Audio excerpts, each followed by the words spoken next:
2023년 4월 16일 오후 7시 45분입니다. 안녕하세요. 와팅기입니다. 네, 장 마감된 이후, 그 다음에 주말 동안 있었던 이슈들을 좀 정리를 했고요. 그 다음에 현재 시간까지, 일단 정리를 좀 했습니다. 좀 일찍 1부 영상을 좀 올리게 됐는데, 아마 2부 영상에서는 아마 좀 일정들, 이런 세분화들을 좀 다룰 것 같아서, 추가적인 좀 중요한 부분들과 또 일부 내용들을 또 포함한 그런 부분들이 좀 많기 때문에 1부, 2부 영상을 같이 보시면 좀 좋을 것 같다는 생각이 들고 있고요. 그래서 좀 내용들이 역시나 주말 동안에는 많이 나오기 때문에 1부, 1부, 2부 영상들을 꼭 보시는 것을 좀, 네, 보시면 분명히 도움이 될 거라고 생각합니다. 자, 그러면, 바로, 간단하게 한번 보도록 하겠습니다. 자, 일단 KTX에 대한 내용들이 좀 갑자기 좀 나왔거든요. 일단 이게 그러니까 말로 좀 설명을 일단 좀 할게요.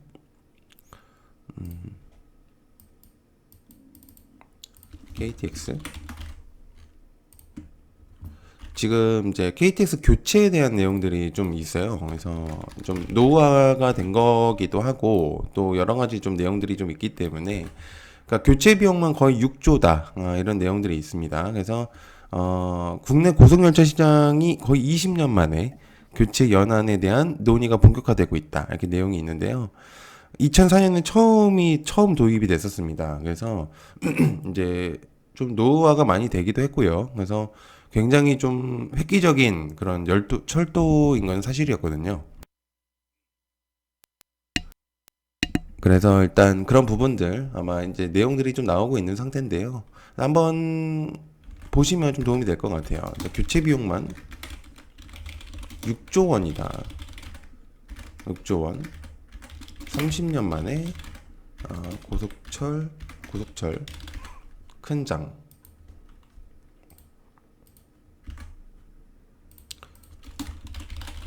일단 관련주로는 KTX 같은 경우는 저는 대하TI, 그 다음에 중앙 DNM, 대우 AL 정도가 될 것 같습니다. 뭐 저는 딱 저 세 가지밖에 기억이 나지 않더라고요. 자, 그 다음에 LG화학의 새만금에 1조 2천억 원을 들여서 배터리 소재 공장을 하겠다. 중국 업체와 합작을 하겠다는 내용이고요. 미국의 IRA를 대응을 하겠다는 내용이 있습니다. LG화학이 중국 코발트 생산 회사인 화유코발트와 전북 군산 새만금의 배터리형 전구체 합작 공장을 짓겠다라는 내용도 있습니다. 전구체라고 하면 니켈하고 코발트 이런 것들이잖아요. 그래서 2차 전지 배터리 만드는데 필요한 양극재 핵심 재료를 하는데 LG 그룹이 국내 배터리 소재 공장을 짓는 것은 미국 정부의 IRA 인플레이션 감축법에 대응하기 위한 분석이라는 것이 나오고 있는 상태입니다. 그래서 이런 부분들이 LG 화학이 이제 사실은 고려아연하고 합작 형태로 작년 6월달에 착공한 울산 공장에 이어서 이번에 이제 다시 새만금 신규 공장을 건설하는 것에 대해서는 양극재 공장에 공급한다는 계획이 아무래도 2차 전지 테마들이 강세를 보이다 보니까 조금 더 주목도를 높이려는 그런 모습들을 하지 않을까라는 생각을 합니다. 자, 그래서 일단은 이 부분들 일단 한번 보면 좋을 것 같다는 생각이 듭니다. 그래서 LG화학. 그러니까 이렇게 되면은 LG 디스플레이한테도 좋은 내용이 작용할 가능성이 있어요. 완전 다른 내용이긴 하지만 왜냐면 시진핑이 방문을 했었었고 또한 이제 이런 부분들을 중국 업체와 합작을 한다는 그런 부분들이 아마 시진핑의 마음에 들 가능성이 높습니다. 그래서 뭐 저희 이제 생각이긴 하지만 그럴 가능성도 있겠죠.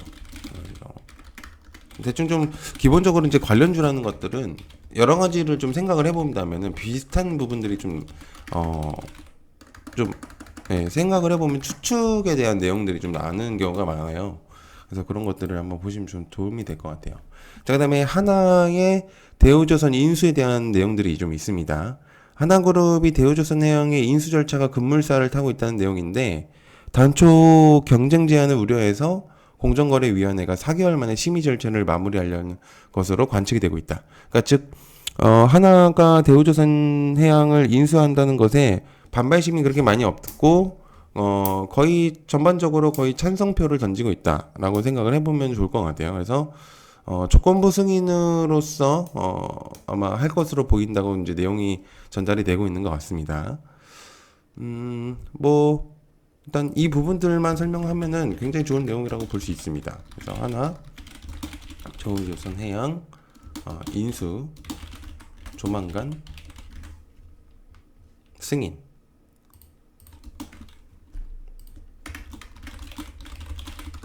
일단 그런 내용들이 있습니다. 일단 관련주로는 하나를 보는 게 아니고 대우조선해양을 봐야 되는 게 맞겠죠. 네, 그 정도로 일단 보시면 좀 도움이 될 것 같고요.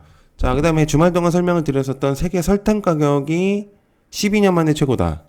라는 내용들이 있습니다. 이게 이제 사실은 13일 날, 그러니까 저번 주 사실 목요일 날에 내용들이 사무실은 나왔었던 부분들이 있었는데 16일 날에 FAO, 그러니까 유엔 식량 농업기구 수치에 따르면은 127포인트로 올라갔거든요. 그러니까 1월 달에 비해서 거의 8%, 거의 9% 이상이 상승을 한 거죠. 그러니까 조금 더 다시 한번 주목을 받을 가능성이 높습니다. 그래서 설탕 가격에 대한 그런 내용들, 그러니까 빵하고 과자, 아이스크림, 가공식품도 이제 상승을 할 가능성이 높겠죠. 그러니까 대표적으로 설탕은 무조건 음식 거의 대부분 들어가잖아요.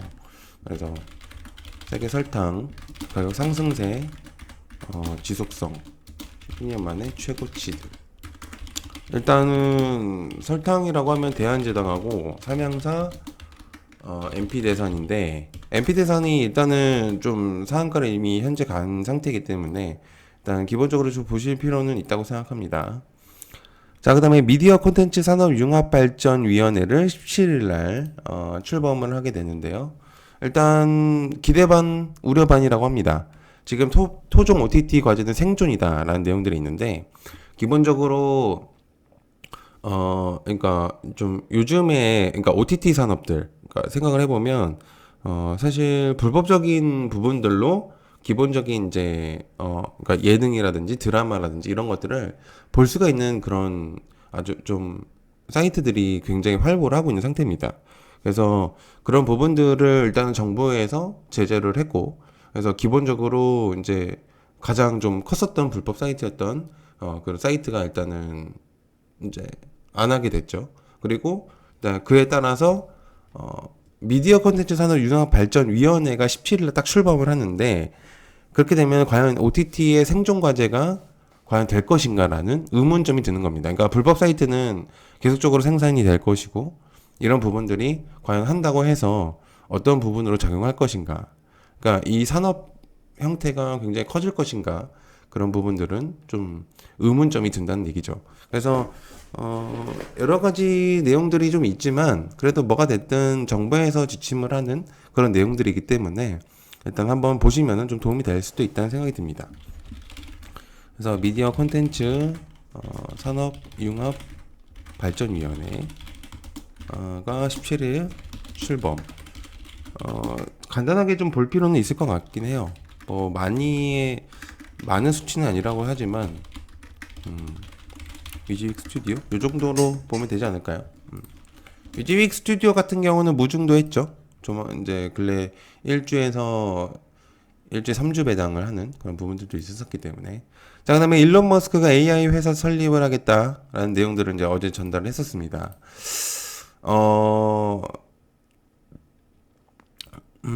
이게 지금 일단 기본적으로 어떤 부분으로 일단 확실한 부분들은 아닌데 일단 기본적으로 AI 테마에 부정적인 견해를 가지고 있었던 일론 머스크가 AI 회사를 설립을 하겠다는 그런 내용들이 전달이 됐고 전문가들은 이제 이미 영입을 했다는 내용들이 좀 전달이 되고 있는 상태거든요.